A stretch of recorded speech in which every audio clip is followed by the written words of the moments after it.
মুষ্টিবদ্ধ করো, সমাজ থেকে সকল বৈষম্যের কবর রচনা করবার শপথ নাও। হে হতাশাগ্রস্ত জাতি, আসো আল কোরআনের কাছে, আমরা তোমাদেরকে মুক্তির বার্তা শোনাই, আমরা তোমাদেরকে সান্ত্বনার বাণী শোনাবো।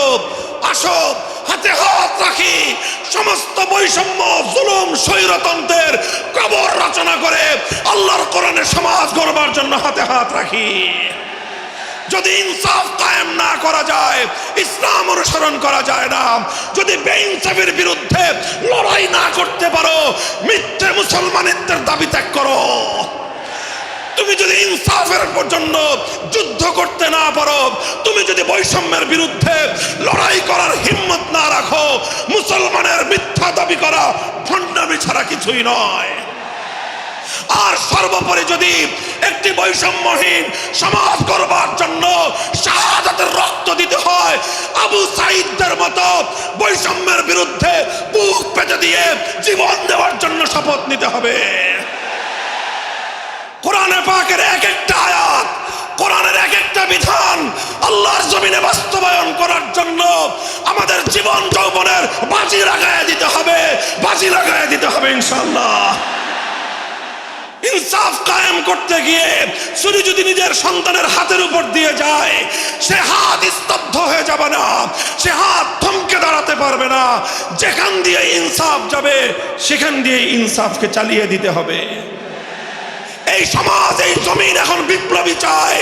সে বিপ্লব আব্রাহাম লিঙ্কনের আদর্শের বিপ্লব নয়, সে বিপ্লব কার্ল মার্কস, মাও সেতুং আর লেনিনদের বিপ্লব নয়। বাংলার মাটি আরেকটা বিপ্লব দেখতে চায়, সে বিপ্লব হবে আল কোরআনের বিপ্লব, সে বিপ্লব হবে ইসলামী সমাজ গঠনের বিপ্লব।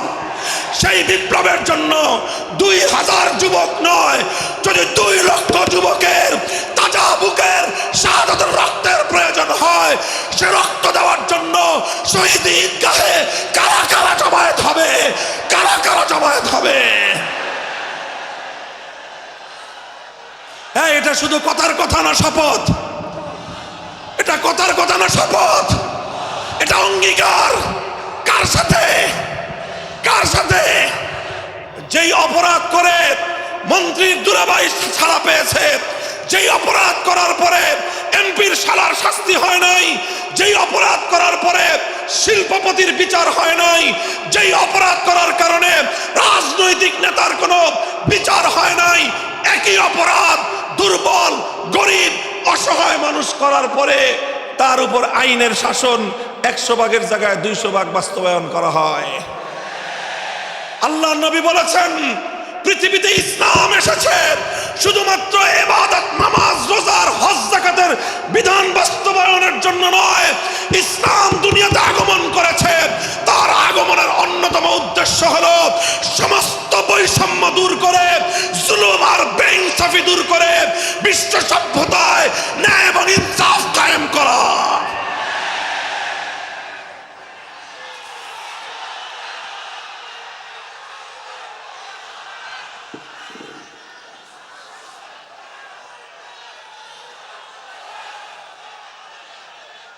মনে রাখবেন, বৈষম্যহীন সমাজ গড়া এটা শুধু বৈষম্য বিরোধী ছাত্র নেতৃবৃন্দের দায়িত্ব নয়। বৈষম্যহীন সমাজ গড়া এটা শুধুমাত্র বৈষম্য বিরোধী ছাত্র নেতৃবৃন্দের দায়িত্ব নয়। বৈষম্যহীন সমাজ গড়া সর্বপ্রথম আল কোরআনের সৈনিকদের দায়িত্ব। বৈষম্যহীন সমাজ গড়া সর্বপ্রথম আল্লাহর নবীর সত্যিকার উম্মতদের দায়িত্ব। ওঠো, দাঁড়াও, হাত মুষ্টিবদ্ধ করো, সমাজ থেকে সকল বৈষম্যের কবর রচনা করবার শপথ নাও।